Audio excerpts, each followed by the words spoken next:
Pada kesempatan ini kita akan mendiskusikan tentang bagaimana agama kemudian dijadikan sebagai hegemoni politik bagi kelompok-kelompok tertentu menurut perspektif dari pakar sosiolog. Jadi di sini saya mencoba untuk menggunakan pandangan teori makro. Jadi kalau kita membagi teori itu ada 3 tahapan teori. Teori makro, meso, dan mikro. Jadi saya menggunakan teori-teori makro. Yang pertama nanti saya akan mengulas lebih banyak porsinya dibandingkan dengan yang lain, yaitu teori Emile Durkheim. Kemudian nanti kita akan Emile Durkheim nanti kita lebih banyak memfokuskan pada solidaritas mekanik dan organik. Kemudian yang kedua teori Karl Marx tentang agama adalah candu, mungkin teman-teman pernah mendengar. Kemudian yang ketiga teorinya Auguste Comte. Jadi untuk itu saya akan menunjukkan apa konsepsi pandangan Emile Durkheim terhadap agama yang kerap kali dijadikan sebagai alat-alat kepentingan politik bagi kelompok-kelompok tertentu. Nah, jadi begini, agama itu menurut Emile Durkheim merupakan salah satu, bahkan mungkin satu-satunya instrumen yang mempunyai kekuatan untuk mempersatukan cara pandang, cara pikir masyarakat yang berbeda-beda dalam sebuah ikatan dan norma tertentu. Jadi pada prinsipnya menurut Emile Durkheim bahwa agama itu fungsinya yaitu sebagai sumber dari pembentuk solidaritas, khususnya solidaritas mekanis, di mana masyarakat mekanis sangat mempercayai bahwa agama merupakan bagian dari peranata kehidupan masyarakat, baik dalam bertindak maupun dalam kehidupan sosial. Jadi disinilah agama kemudian menjadi sebuah kebutuhan masyarakat secara real untuk menyatukan perspektif atau pandangan-pandangan agar adanya keseragaman untuk memahami tentang tata nilai, tentang bagaimana bertindak dan berperilaku dalam kehidupan masyarakat yang mereka inginkan. Jadi karena pada zaman komunal primitif, setiap orang, setiap kelompok atau bands itu memiliki pandangan-pandangan yang sesuai dengan pandangan bands. Ada bands, misalkan kelompok masyarakat A menganggap bahwa melakukan tindakan sesuatu yang membunuh, misalkan, itu dianggap boleh atau membunuh manusia. Tetapi ada mungkin kelompok B yang mempunyai anggapan bahwa tindakan membunuh itu tidak pantas dilakukan. Tetapi mungkin mereka menganggap bahwa jika ada kesalahan-kesalahan mungkin disiksa. Kemudian kelompok C juga demikian. Nah, jadi ini kan ada perbedaan-perbedaan dalam mensikapi keadaan sosial yang ada di lingkungan mereka. Kenapa kelompok A atau bands A itu membunuh? Karena mereka melakukan antisipasi terhadap situasi yang berkemungkinan pada suatu saat akan mengancam kehidupan mereka. Oleh karena itu biasanya mereka membunuh ketika ada orang asing yang mungkin dianggap akan mengancam kondisi bands mereka. Nah, hal ini kemudian tentu saja menjadi sangat relatif ya, antara pandangan kemudian tindakan satu kelompok dengan kelompok yang lain. Oleh karena itu, agama memiliki nilai yang sama bagi semua kelompok-kelompok yang ada di dalam masyarakat. Oleh karena itulah, agama dibutuhkan. Jadi nilai dalam hal ini tidak lagi ditentukan oleh bands, tetapi ditentukan oleh agama yang semua bands itu memiliki nilai-nilai yang sama. Nah, sehingga mengikat individu-individu yang ada di dalam bands itu untuk melakukan atau tunduk terhadap sistem kepercayaan atau ritus-ritus yang mereka percayai. Nah, itu yang pertama. Kemudian yang kedua, Durkheim ini juga membedakan bahwa ada dua jenis solidaritas. Yang pertama solidaritas mekanis, yang kedua solidaritas organis. Nah, konsep inilah yang kemudian menurut Durkheim membedakan antara masyarakat modern yang sangat organis ditentukan oleh sistem-sistem sosial sama dengan masyarakat tradisional yang mereka bertindak atas dasar mekanisme atau mekanis dalam sebuah lingkungan masyarakat tradisional. Nah, bagaimana dalam konsepsi pandangan masyarakat bertindak? Tentu saja dalam sebuah masyarakat organis itu ada aturan-aturan formal yang terdokumen. Mereka tidak boleh melakukan A karena akan melanggar pasal atau undang-undang atau peraturan-peraturan yang terdokumen berdasarkan abjad dari aturan-aturan itu. Misalkan pasal A, pasal 29 mengatur tentang tindakan apa, kemudian pasal 30 mengatur tentang tindakan apa. Berbeda dengan masyarakat mekanis atau masyarakat tradisional, di mana aturan-aturan itu ditentukan oleh orang yang dianggap paham. Biasanya dalam hal ini adalah orang-orang yang dekat atau bahkan menduduki kekuasaan-kekuasaan dalam masyarakat mekanis. Nah, yang ketiga, agama itu memiliki simbol-simbol sakralitas yang harus dipercayai oleh masyarakat. Dan itu mengikat individu-individu yang ada di masyarakat untuk mempercayai dan tunduk terhadap nilai-nilai tersebut. Dengan begitu, nilai-nilai ini kemudian menjadi pandangan objektif semua masyarakat lintas band, lintas suku, dan lintas wilayah. Jadi semua orang mempunyai keyakinan atau kepercayaan-kepercayaan yang sama terhadap simbol-simbol agama tersebut. Yang selanjutnya yaitu Durkheim juga menyebutkan bahwa ritual-ritual religius membentuk orang-orang untuk mengembangkan rasa sense of community, rasa kepemilikan satu dengan yang lain. Mereka boleh saja mungkin tidak ke masjid, tetapi secara identitas dia adalah Muslim. Ketika dia boleh saja mungkin tidak menjalankan aturan-aturan yang ada di dalam agama Islam. Tetapi ketika Islam, ini misalkan tadi ya, ketika Islam itu mungkin menurut dia diinjak-injak, maka dia akan melawan. Nah, sentimen-sentimen ini muncul kemudian di dalam masyarakat yang memiliki pandangan yang sama, mempercayai bahwa agama menjadi bagian dari tatanan sosial masyarakat. Nah, dari keempat pandangan ini, Durkheim akhirnya melihat bahwa agama merupakan sebuah instrumen di mana kita sangat mudah sekali untuk melihat bahwa masyarakat itu tunduk terhadap aturan-aturan agama.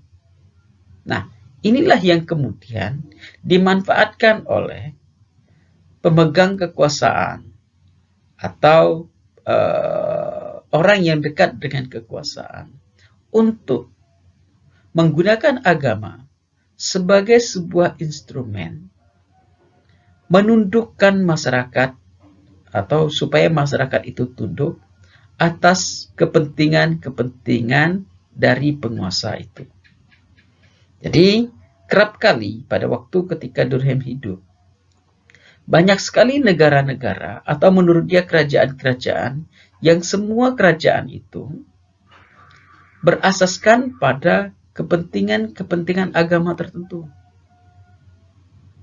Nah, misalkan di Inggris, agama berkelindan dengan agama Nasrani.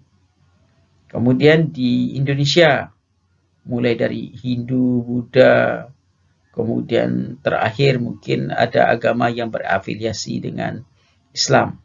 Atau sebetulnya agama-agama lain, kepercayaan-kepercayaan yang bisa disebut orang masyarakat dengan percayaan. Misalkan kayak raja-raja di Jawa percaya dengan Nyi Blorong, Nyi Roro Kidul dan sebagainya. Sebagai sebuah upaya untuk membentengi diri dan agar masyarakat itu agar masyarakat tunduk terhadap aturan-aturan yang ada.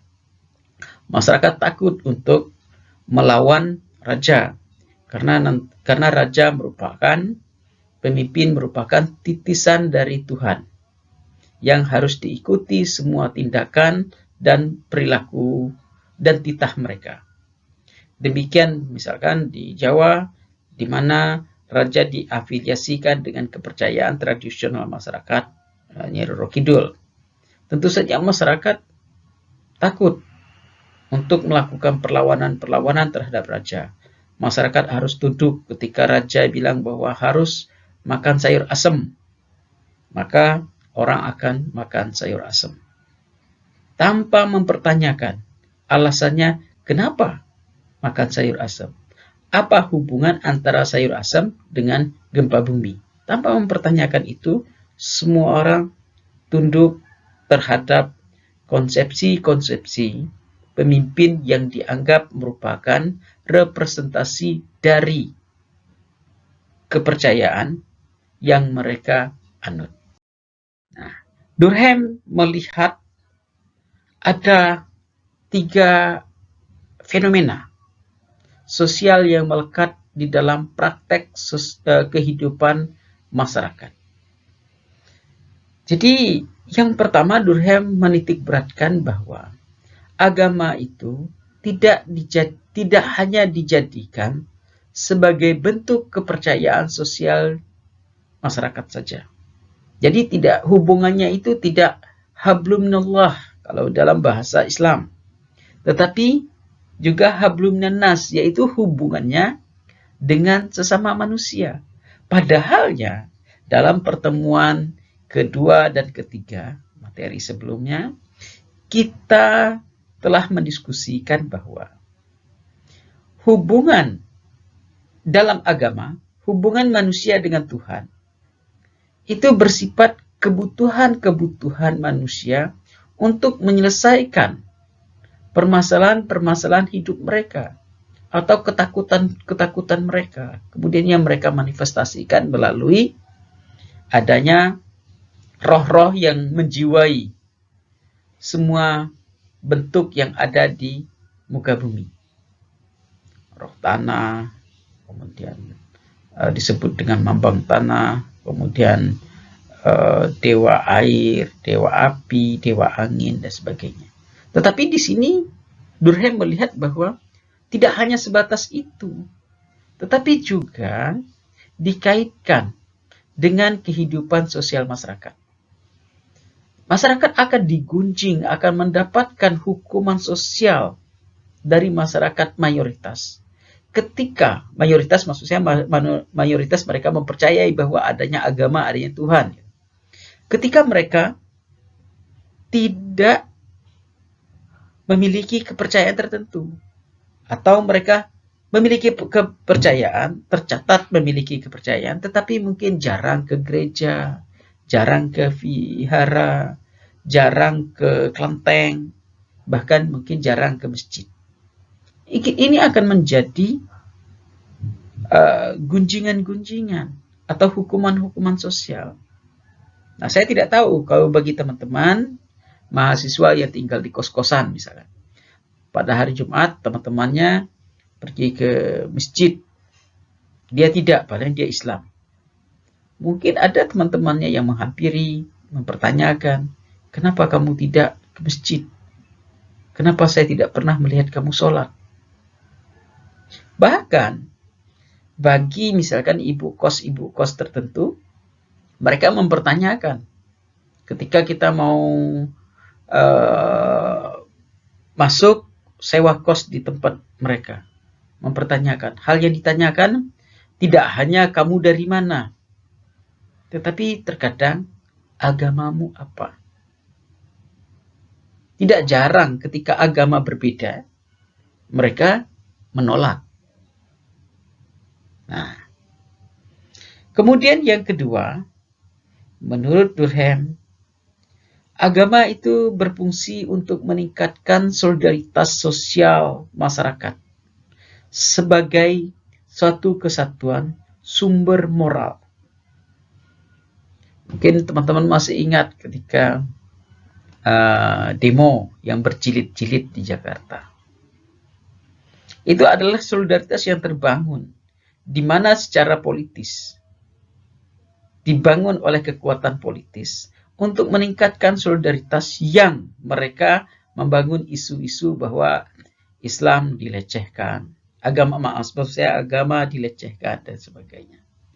Ini dapat meningkatkan mereka. Apakah itu hanya Islam? Tidak. Yahudi pun demikian.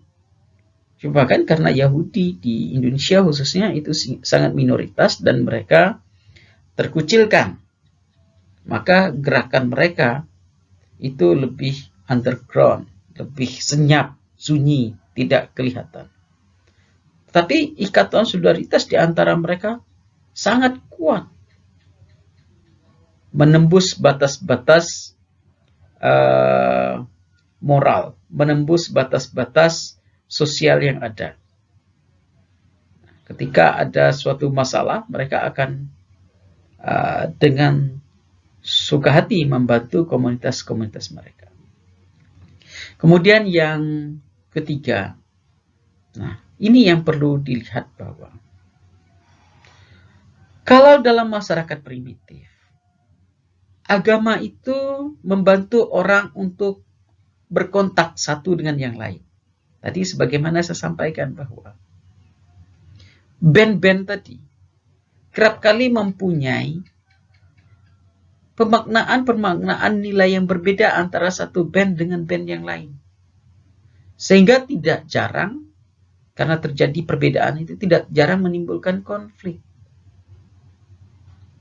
Nah, tetapi dengan munculnya agama, kemudian mereka memiliki kesamaan nilai, maka sebetulnya bukan nilai band yang dipakai, tetapi lebih nilai ketuhanan. Nah, ini di dalam masyarakat komunal primitif, dalam masyarakat primitif.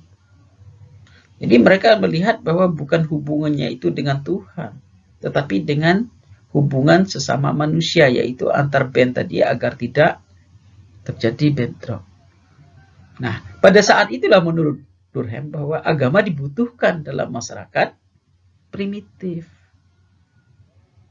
Nah, ini sebuah fenomena-fenomena menurut Durkheim yang terjadi di dalam masyarakat.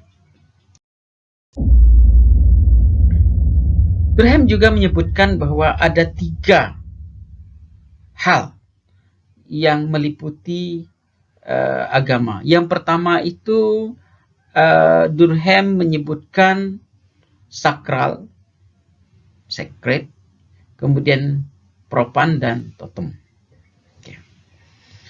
Mungkin teman-teman sering mendengar apa itu istilah sakral. Sakral ini berasal dari ritual-ritual keagamaan yang merubah nilai-nilai moral menjadi simbol-simbol religius dan dimanifestasikan menjadi sesuatu yang real. Jadi sakral itu merupakan sesuatu yang ada di dalam agama dan dia memiliki nilai-nilai moral yang sebetulnya nilai-nilai moral itu harus diyakini oleh masyarakat. Karena apa? Karena nilai-nilai moral merupakan simbol-simbol religius yang ada di tengah-tengah masyarakat yang semua orang yang memiliki keyakinan yang sama itu harus tunduk terhadap simbol-simbol itu. Nah, biasanya nilai-nilai moral ini dimanifestasikan dalam sesuatu yang real, yang menyentuh kehidupan masyarakat. Jadi sakral itu memang betul-betul tidak bisa dirubah. Misalkan di pendopo, katanya tidak boleh, di pendopo kita tidak boleh pakai sandal naik ke atas pendopo. Zaman saya dulu, padahalnya ketika acara-acara tertentu sandal sepatu bisa masuk, ditaruh di bawah, atau pendopo keraton. Tidak boleh orang pakai sandal naik ke sana. Sandal harus dilepas. Atau masuk ke masjid, tidak boleh pakai sandal, harus dilepas, ada batas sucinya. Nah, dalam konteks ini, artinya pendopo keraton atau masjid itu disucikan, tidak boleh diinjak dengan sandal atau sepatu. Nah, bagaimana kalau seandainya orang melakukan itu? Biasanya akan muncul keyakinan-keyakinan bahwa orang tersebut mungkin akan mendapatkan suatu imbalan gaib dari sebuah tindakan yang mereka lakukan. Ini yang membuat orang kemudian merasa ketakutan. Jadi tidak mengindahkan sakral, tidak hanya mendapatkan sanksi gaib, tetapi juga dikucilkan. Bahkan mungkin bisa saja dimarahi, dilarang, dan menimbulkan permasalahan-permasalahan.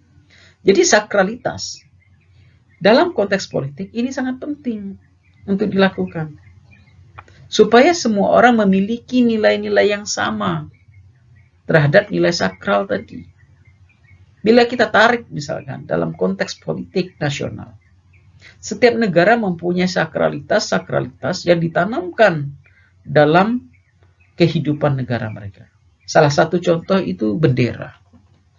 Bendera itu apa sih? Kain.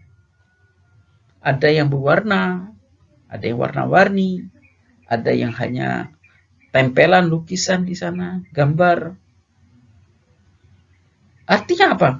Kalau seandainya diinjak, itu sebetulnya tidak ada nilai apa-apa.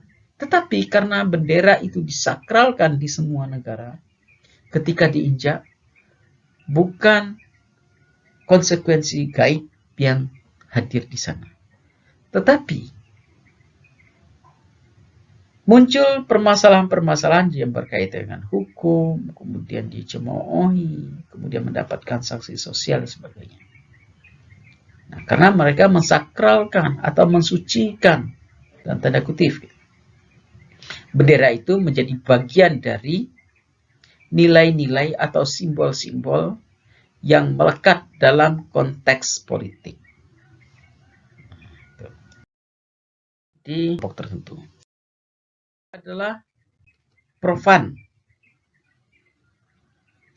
Profan ini merupakan suatu kejadian-kejadian yang dialami atau suatu peristiwa-peristiwa yang dialami oleh seseorang yang biasanya terjadi di dalam masyarakat dalam kehidupannya sehari-hari.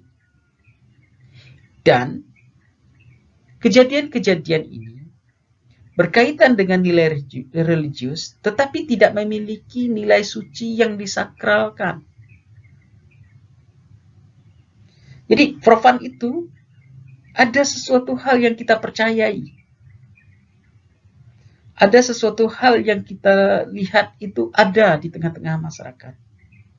Tetapi kita tidak mensakralkannya. Oke. Misalkan sebagai salah satu contoh ketika teman-teman berada di Pendopo Agung. Pendopo di sana ada dupa. Nah, kalau seandainya teman-teman mensakralkan, tentu saja mungkin teman-teman harus menghormati karena itu ritus-ritus agama, menghormatinya. Tetapi sesuatu yang di pendopo itu dianggap teman-teman ada dan biasa saja. Biasa setiap hari dihidupkan dupa tersebut. Teman-teman mungkin ada yang bertanya, tapi mungkin ada juga tidak, ada yang mengkritisi, ada juga tidak. Nah, itu bagian dari peristiwa-peristiwa budaya yang hadir di tengah-tengah masyarakat yang coba untuk dilestarikan. Tetapi dia tidak disakralkan. Misalkan di Bali, pohon-pohon banyak sekali dikasih kain-kain motif catur itu. Itu adalah sesuatu yang profan, yang dia tidak memiliki nilai sakral, tetapi ada. Berbeda halnya mungkin kalau kain tadi ditaruh di dalam pura, kemudian menjadi bagian sakralitas agama, itu memiliki nilai sakral. Tetapi kalau kain misalkan diikat di pohon dan sebagainya, mungkin itu hanya menjadi sebuah profan. Ada memiliki peristiwa-peristiwa, ada nilai-nilai kultural yang coba untuk dilestarikan, tetapi tidak disakralkan. Nah, dalam konteks politik, kita juga melihat bahwa profanisasi dalam konteks politik itu misalkan adanya perangkat-perangkat yang struktur politik yang ada, yang kemudian menjadi bagian dari simbolisasi historis, di mana sebetulnya dalam sebuah negara di dunia ini adanya pimpinan yang kemudian kita pilih dari periode ke periode, baik mulai dari tingkat RT sampai ke presiden. Nah, mereka itu profan, ada. Kita mempercayainya bahwa mereka itu merupakan bagian dari pemimpin yang dapat mensejahterakan masyarakat, tetapi kita juga boleh menolak, mungkin dengan cara golput dan sebagainya. Kan berbeda dengan sakral. Sakral kan harus dihormati, harus dijunjung tinggi nilai-nilainya. Tapi profan itu bahkan sebetulnya ya presiden saja banyak yang mengkritik. Perangkat-perangkat di DPR itu banyak juga yang mengkritik. Nah, itu profanisasi.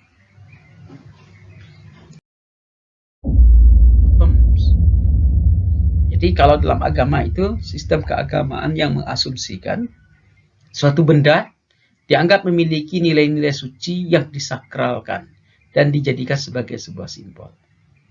Nah, jadi jelas, misalkan ya lihat dari gambar ini bahwa ada patung dan sebagainya. Biasanya ada, bahkan kalau teman-teman melihat di rumah-rumah orang yang besar di perumahan, mungkin mereka memiliki patung, tetapi mungkin patung itu sebetulnya patung memiliki nilai-nilai suci misalnya gitu, tetapi dia tidak disakralkan. Kalau di toko-toko itu biasanya ada gambar kucing yang awe-awe itu ya, yang manggil-manggil. Ada gambar juga biasanya gajah yang merupakan lambang kewibawaan, lambang dari kemakmuran, kesejahteraan.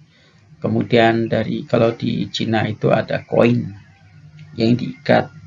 Nah, itu merupakan totem yang ada di sana, tetapi biasanya ya tidak disakralkan. Kalau teman-teman pegang hidungnya atau apanya nggak masalah gitu. Tapi kalau sakral itu biasanya sesuatu yang disakral itu memegangnya saja harus punya upacara khusus.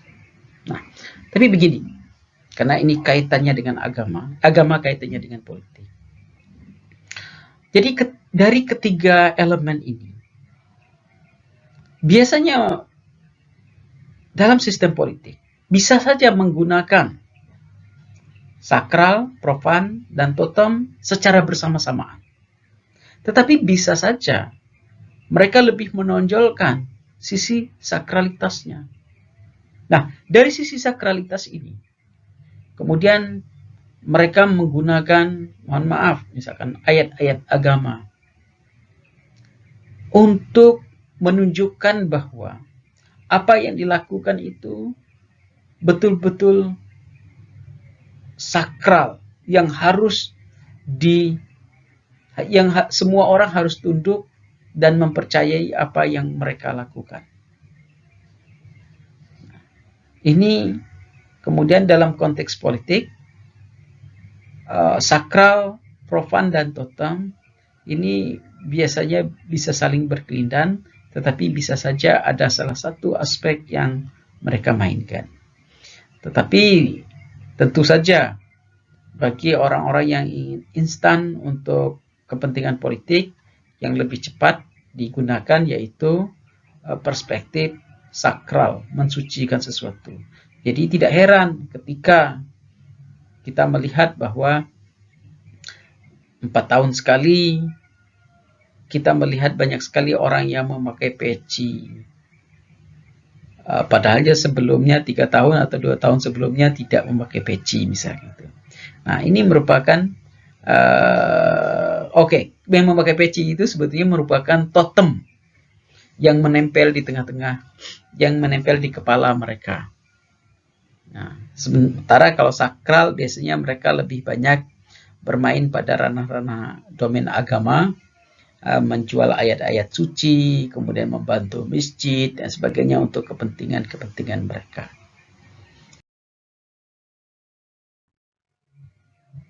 Nah, ini mungkin teman-teman sering mendengar ada cukup populer kalimat dari Marx yang menyebutkan agama itu adalah candu. Jadi bila kita baca dari tulisan ini, kekuatan yang paling dominan adalah ekonomi, sementara agama hanyalah sebagai kesadaran palsu yang hanya mencerminkan kepentingan kelas penguasa. Jadi Marx melihatnya mulai dari akar permasalahannya dulu. Jadi dalam kepentingan politik yang menjadi kendara orang untuk meraih kekuasaan, sebetulnya tujuan utama mereka adalah bagaimana mendominasi aset-aset, mendominasi penguasaan ekonomi. Itu yang paling utama. Jadi agama ini hanyalah sebuah kesadaran palsu yang menunjukkan bahwa mereka memiliki kepentingan terhadap kelas-kelas penguasa yang ada di dalam sebuah sistem politik negara tertentu. Jadi sebagaimana saya sampaikan tadi, kerap kali orang kemudian tiba-tiba fasih dengan berbahasa agama ketika dia mau mencalonkan diri, atau tiba-tiba dia rajin bergerilya dari satu masjid ke masjid yang lain. Nah, tujuan utamanya itu yaitu ekonomi. Ketika mereka nanti berkuasa, mereka dapat menguasai aset-aset yang nantinya dapat mendongkrak, meningkatkan derajat ekonominya. Jadi dalam hal ini Marx juga mengkritik bahwa agama ini dijadikan dalam perjalanannya membelokkan perjuangan kelas yang sebetulnya mereka memperjuangkan tentang adanya ketidakadilan, adanya eksploitasi yang terjadi di dalam masyarakat yang dilakukan oleh kelas-kelas tertentu. Kalau dalam pandangan Marx yaitu kelas bourgeois. Nah, disinilah kemudian letaknya, di mana sebetulnya agama kemudian dijadikan sebagai doktrin-doktrin yang kemudian meninabobokkan orang yang tadinya ingin berjuang melawan tirani bourgeois. Kemudian mereka berubah, menerima bahwa apa yang terjadi dalam kehidupan mereka merupakan sebuah takdir yang harus diterima. Orang yang menerima takdir itu adalah orang yang sabar. Orang yang sabar itu adalah orang yang beriman. Orang yang beriman nantinya ketika mati masuk surga. Nah, disinilah Marx melihat bahwa agama itu disamakan dengan candu. Kalau candu itu kan begini. Ketika kita itu, mungkin teman-teman belum pernah candu, jadi coba dulu ya. Ini hanya bercanda. Jadi ketika candu, biasanya orang katanya fly. Dalam keadaan fly, dia membayangkan situasi-situasi yang tidak mungkin mereka dapatkan ketika mereka sadar, tetapi mereka dapatkan dalam keadaan ketika mereka fly.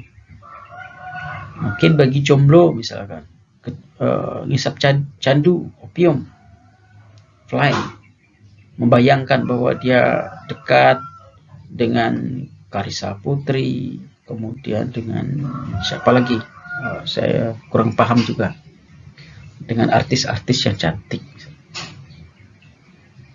Nah, jadi agama ini menurut Marx menjanjikan kehidupan yang indah ketika kita mati kelak. Sehingga banyak orang yang kemudian menerima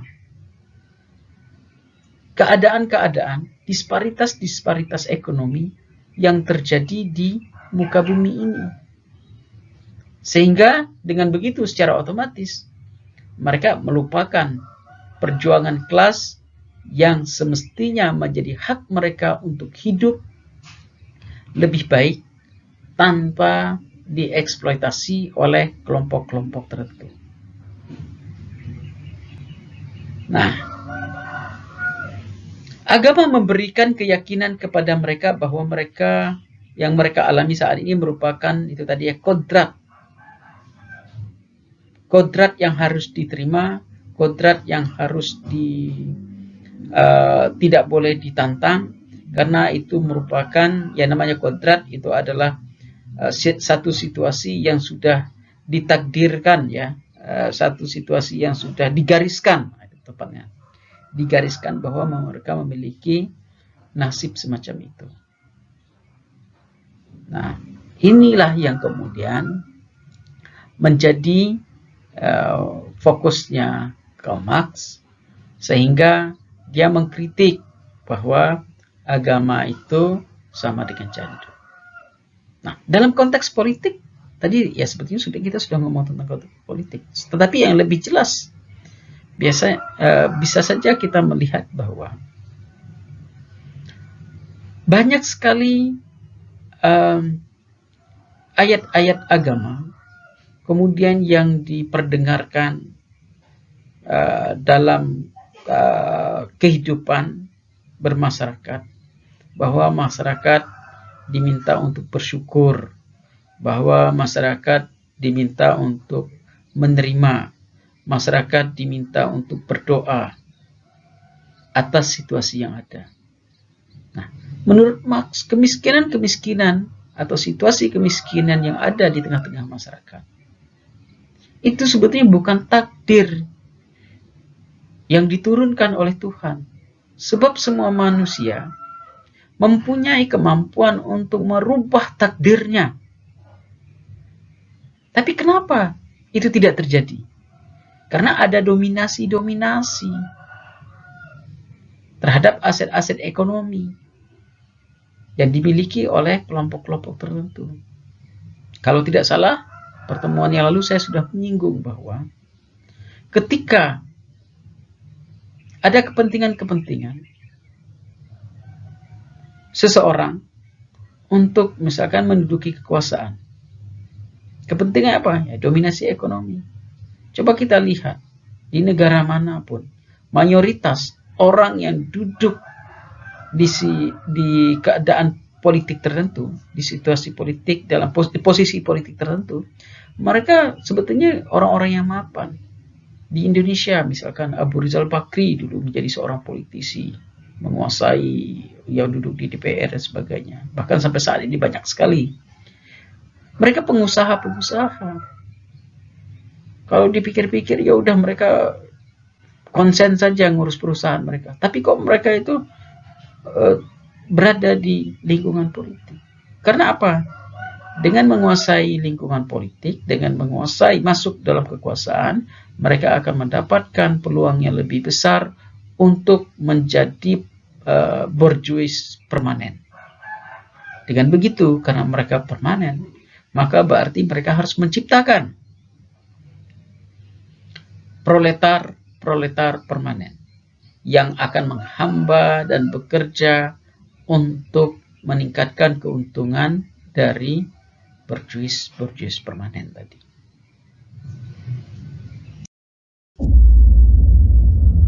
Oke, selanjutnya kita akan melihat sedikit tentang perspektifnya Auguste Comte. Jadi Auguste Comte ini melihat bahwa dalam sebuah masyarakat teologi, oke, teman-teman masih ingat ya, ada 3 tahapan: teologi, metafisik, dan positif. Jadi dalam masyarakat teologi yang percaya adanya kekuatan yang luar biasa yang tidak bisa diatasi oleh manusia, ini kemudian dimanfaatkan, kemudian dilegitimasi menjadi mitos-mitos yang nantinya mitos-mitos itu dibelokkan atau dimanfaatkan oleh kepentingan-kepentingan politik tertentu. Nah, oleh karena itulah mereka kemudian membuat hikayat-hikayat yang menguntungkan kelompok-kelompok mereka. Pada zaman dahulu, ini saya cerita Ibn Upin ya, pada zaman dahulu. Pada zaman dahulu, kepercayaan dari masyarakat teologis dimanfaatkan oleh kelompok-kelompok tertentu untuk menjadi berkuasa. Sebagaimana tadi telah saya jelaskan bahwa banyak sekali orang kemudian menjadi raja, kemudian bahkan dipercayai dia itu sebagai bagian dari titisan Tuhan untuk menguasai atau untuk menjadi pemimpin di muka bumi ini. Orang menjadi takut untuk melawan, untuk menggantikan dia sebagai raja karena dia titisan. Ditambah lagi, raja-raja, misalkan di Eropa, ketika mereka menjadi raja, mereka biasanya harus mendapatkan persetujuan dari pemuka-pemuka agama. Jadi dilegitimasi. Yang pertama dia adalah titisan.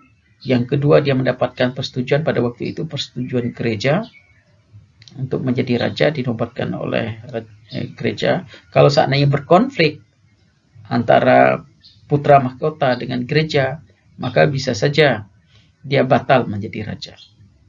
Nah, ini dimanfaatkan. Untuk apa? Untuk mendominasi kekuasaan-kekuasaan politik yang ada di tengah-tengah masyarakat. Nah, sehingga orang lain, proletar tadi, yang orang miskin, tidak mempunyai peluang, bahkan tidak berani untuk melakukan perlawanan-perlawanan. Karena bagi mereka ya, raja itu adalah titisan dari dewa untuk menjadi pemimpin. Ya, artinya proletar ya tetap proletar. Jadi maka proletar mungkin tidak akan bisa berubah. Jadi proletar nanti menikah dengan sesama proletar, kemudian melahirkan anak proletar lagi. Begitulah seterusnya. Jadi akhirnya takdir mereka adalah takdir menjadi proletar. Borjuis begitu juga. Mereka menikah sesama borjuis, kemudian akan menjadi anaknya menjadi seorang borjuis.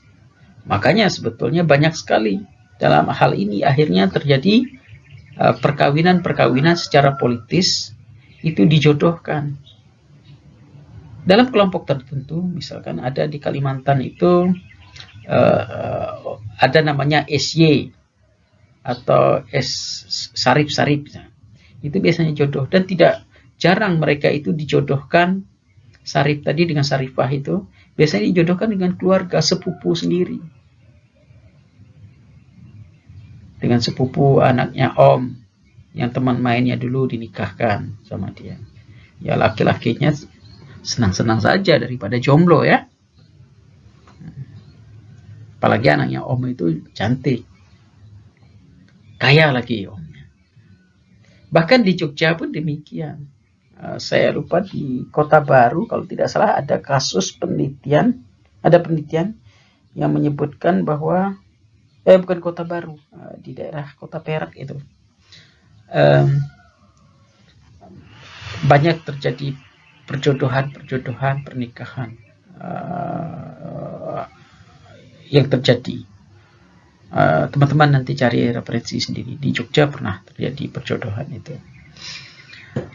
Oke, selanjutnya masyarakat teologi yang metafisik memanfaatkan kondisi sosial masyarakat dalam domain ekonomi politik. Mereka membangun memori kolektif tentang cerita-cerita sakralitas yang dulu pernah terjadi. Kemudian menyimbolkan tokoh tertentu memiliki kemampuan berkomunikasi dengan dunia sekret, dengan dunia sakral. Nah, ini menarik. Mereka membangun kembali aura-aura mistis. Lihat dalam konteks politik saat ini. Ya kalau anaknya Soekarno pergi ke makam Soekarno, padahalnya mungkin enggak, yang tereksposnya itu 4 tahun sekali ya. Ya tapi masih wajar lah.